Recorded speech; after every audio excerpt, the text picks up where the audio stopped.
God be with you. The time is 46 minutes after the hour. I'll be right back. Join the Savage Nation. Call now, 855-400-SAVAGE, 855-400-7282. Savage. My Savage Nation is sponsored by SwissAmerica.com. It's the only company I trust to protect my wealth. Call 800-BUICO. Well, I asked Mr. Trump 4 questions. If you missed it, you'll probably catch it a little later. What would you do right now to stop ISIS if you were president? When you are president, will you deport all of the Muslim refugees that Obama's bringing in?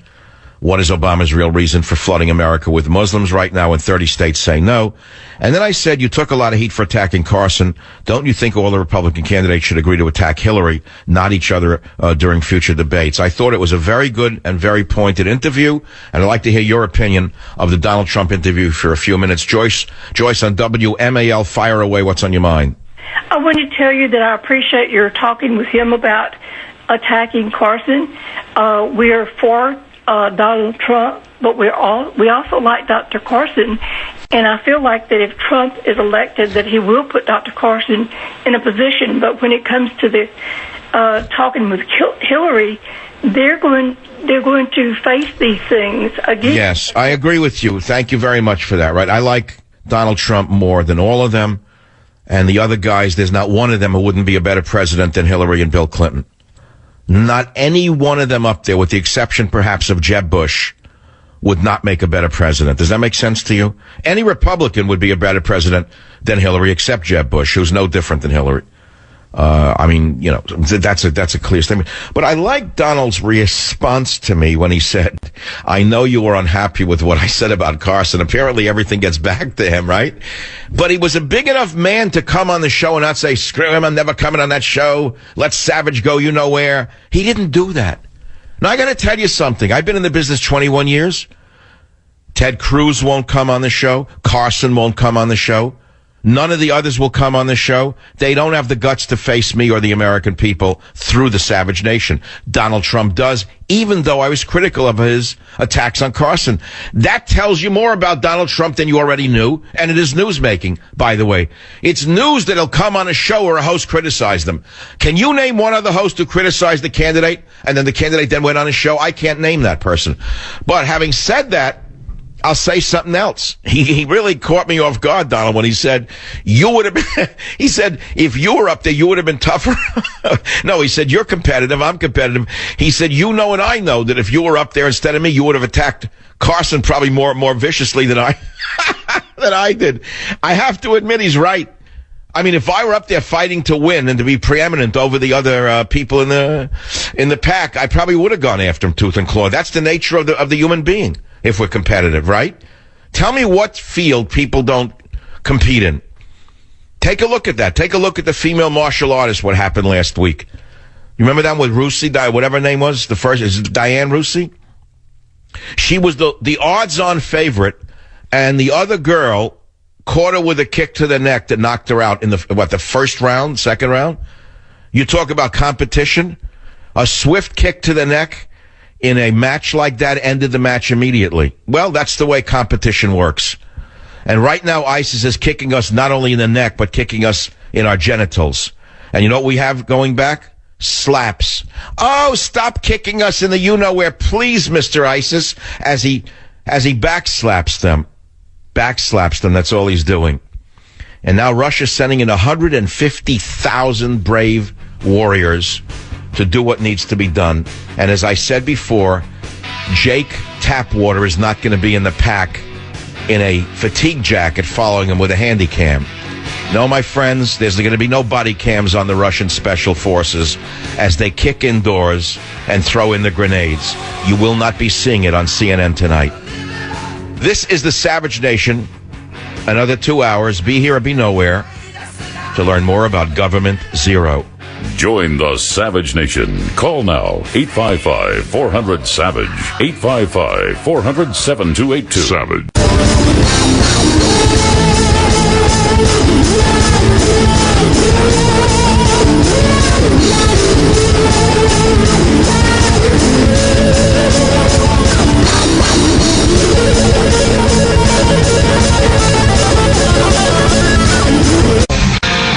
And now, America's most exciting radio talk show, The Savage Nation, home of unprotected thought, borders, language, culture.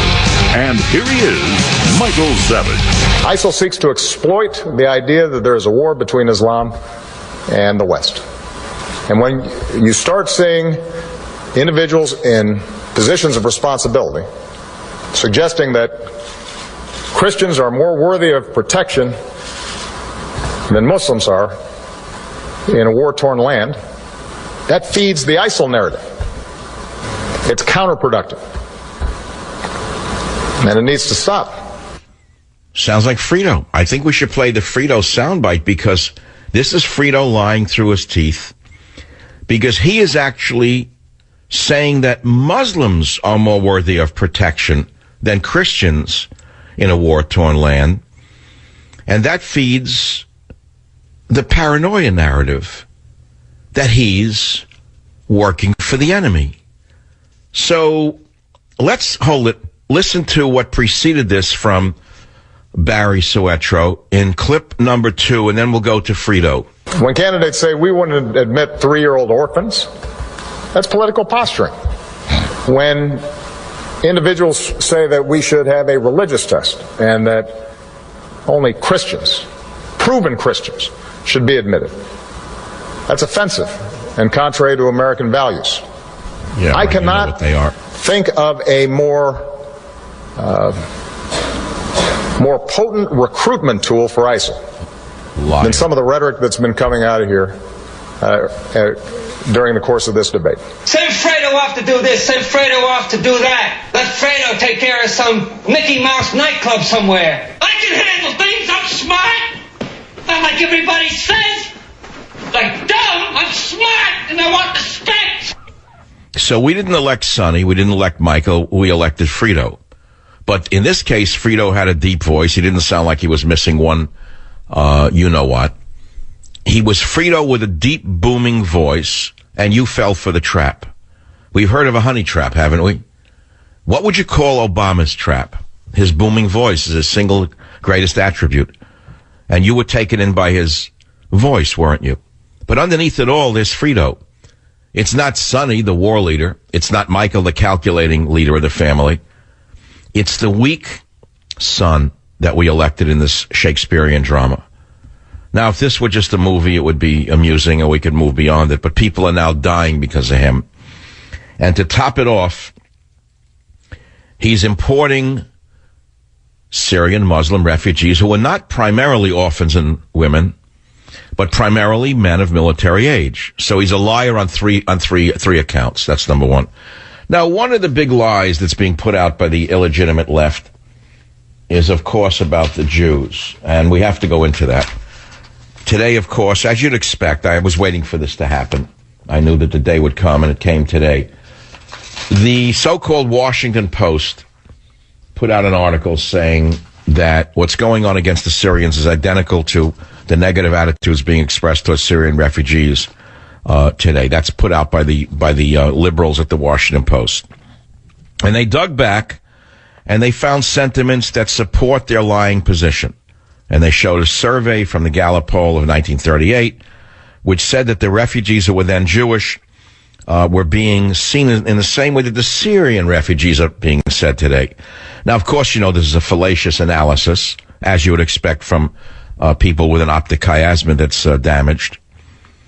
And the Post's Dana Milbank, whoever that is, put out the same fetid argument that the Republicans are creating a xenophobic bidding war in their efforts to keep refugees out. And then once again, they bring in the Jews.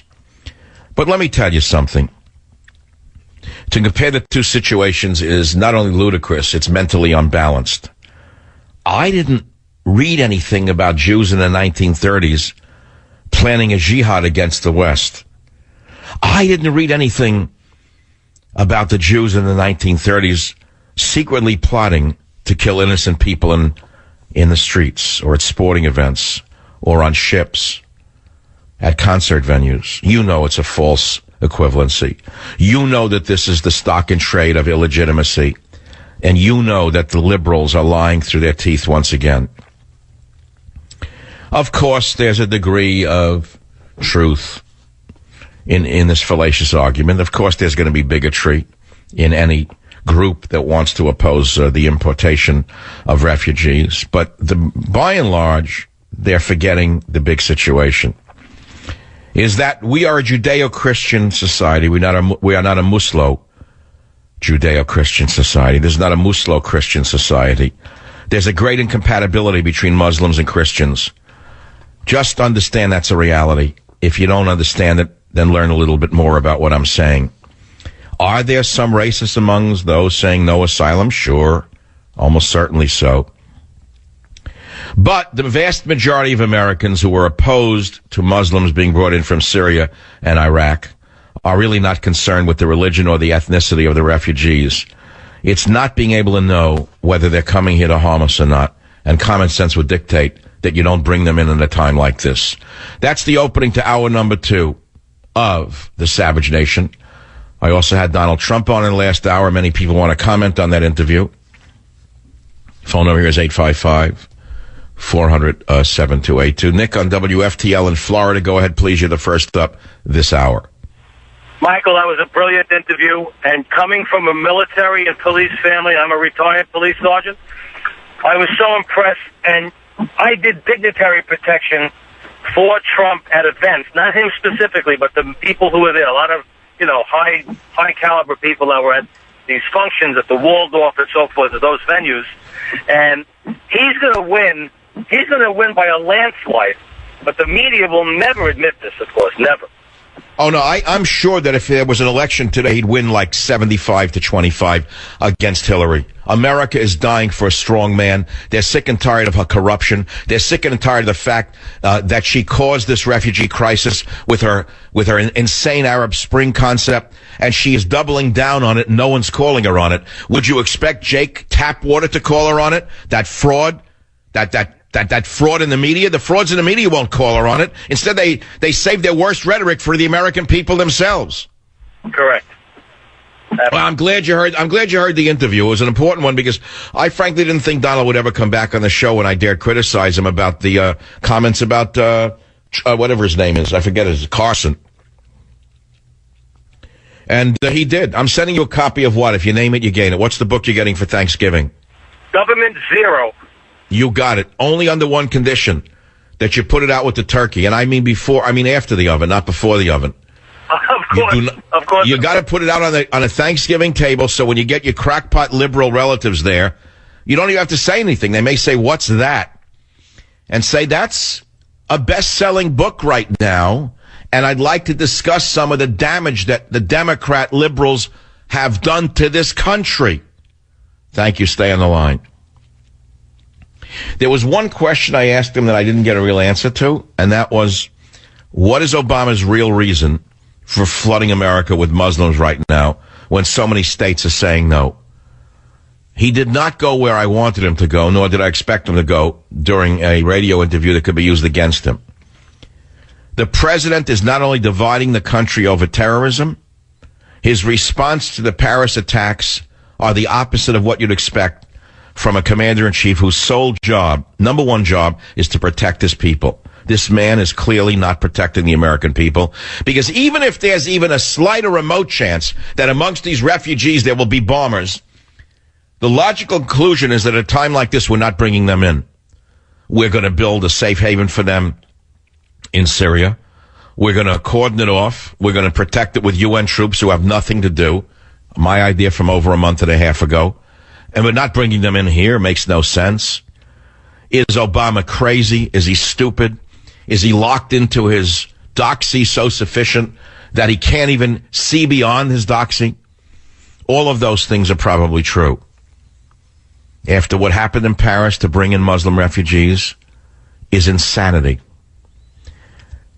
855-400-7282. Is Obama a sleeper himself? Well, he may be asleep, but I don't know that he's a sleeper. We know that Germany has a worst lady. We have a so-called first lady, but they have a worst lady. W-U-R-S-T. Just a little pun intended there. Yes, Merkel's become a worst lady. Spell it whichever way you wish in English. She is really a worst lady. I'll be right back. Join the Savage Nation. Call